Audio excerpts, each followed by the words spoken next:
घर परिवार सारा जब शादी में रूठे हुए भाई एक जाजम पर आ जाते हैं तो अच्छा वातावरण बनता है। जनता का पैसा और लूट करवाई जा रही है, मुफ्त का माल बांटो लूट हो रही है।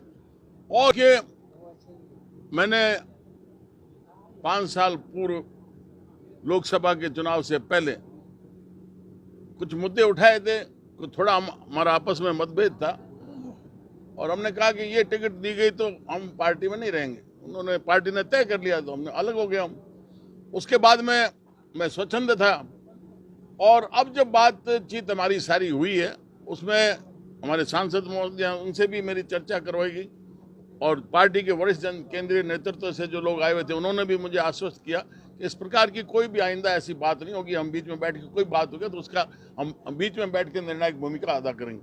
और अब सबको लगा कि भाई सब जब ऊपर से दिल्ली से हमारे केंद्रीय नेतृत्व से ये निर्देश आए, जो भी संगठन पार्टी से जुड़ना चाहता है उन सबको जोड़ो, तो उसमें शायद बैठ के उन्होंने उचित समझा और मुझे इस प्रकार के लिए उन्होंने कहा तो मैंने सदस्यता ले ली। और अब मुझे लगता है कि वो जहाँ भी उपयोग लेंगे। लेकिन हाँ, ये बात आप जो कह रहे हैं ये सही है कि मैं जैसे ही परसों मैंने सदस्यता लिए और कल मैं बीकानेर के लिए रवाना हूँ तो मेरे वहाँ रींगा, सीकर, जयपुर जिले में, चूरू जिले में, बीकानेर में आज आया हूँ तो रास्ते में जोधपुर जिले में, ओसियां में, यहाँ बाड़मेर आया हूँ तो सब बहुत ज्यादा प्रफुल्लित, उत्साहित और रिचार्ज हो गया हमारा कार्यकर्ता, ऐसा मुझे लगता है। तो निश्चित तौर पर घर परिवार सारा जब शादी में रूठे हुए भाई एक जाजम पर आ जाते हैं तो अच्छा वातावरण बनता है। आपने 2 टूक में कहा था कि वसुंधरा राजे को अगर महत्व नहीं मिलता है तो हम लोग थर्ड फ्रंट की बात की थी, उसको लेकर भी बातचीत हुई आपकी? हाँ, ये मुद्दा था पर ये सारा मुझे जो उन्होंने बात की है और तय कर लिया ये भी सारा है कि भाई केंद्र ने ये तय कर लिया कि किसी भी राज्य में जहां विधानसभा के चुनाव हो रहे हैं एक चेहरा कहीं भी सामने नहीं होगा। तो उसी हिसाब से मुझे लग रहा है कि राजस्थान हो, चाहे छत्तीसगढ़ हो, चाहे मध्य प्रदेश हो, चाहे अन्य जगह, एक चेहरा कहीं भी सामने नहीं होगा।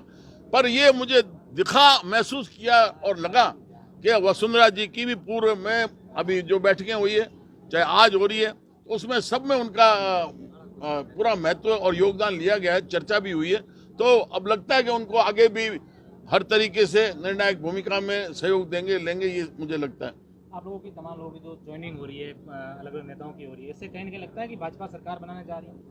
निश्चित तौर पर देखिए, भाजपा अपनी जगह सरकार बना रही है, तो आप देख रहे हैं कि अब एक फ्री बी का, रेवड़ी बांटने का समय जमाना ला दिया हमारे केजरीवाल जी ने।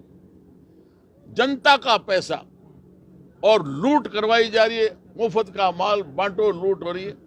और ये भी साथ में कर दिया कि साहब हमें कुर्सी बचानी है, सत्ता बचानी है, इसलिए हम ना तो कुछ विधायकों को कह सकते हैं ना मंत्री को कह सकते हैं, पर प्रशासन अधिकारी हैं तो वो भी, उन्होंने भी लूट की पूरी छूट पाली।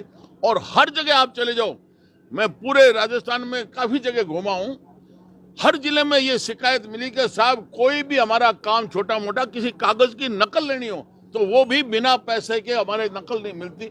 इतनी भारी भ्रष्टाचार और लूट हुआ है और उसका भी परिणाम है कांग्रेस का सफाया होगा। और मुझे लगता है कि कांग्रेस इस दफा 10 से ज्यादा आंकड़ा पार नहीं कर पाएगी और भाजपा की सरकार निश्चित तौर पर बनेगी।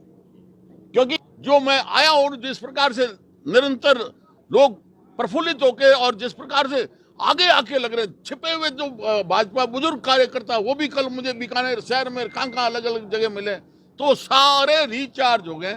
और ये वातावरण देखना आने वाले 10-15 दिनों में बिल्कुल बदल जाएगा।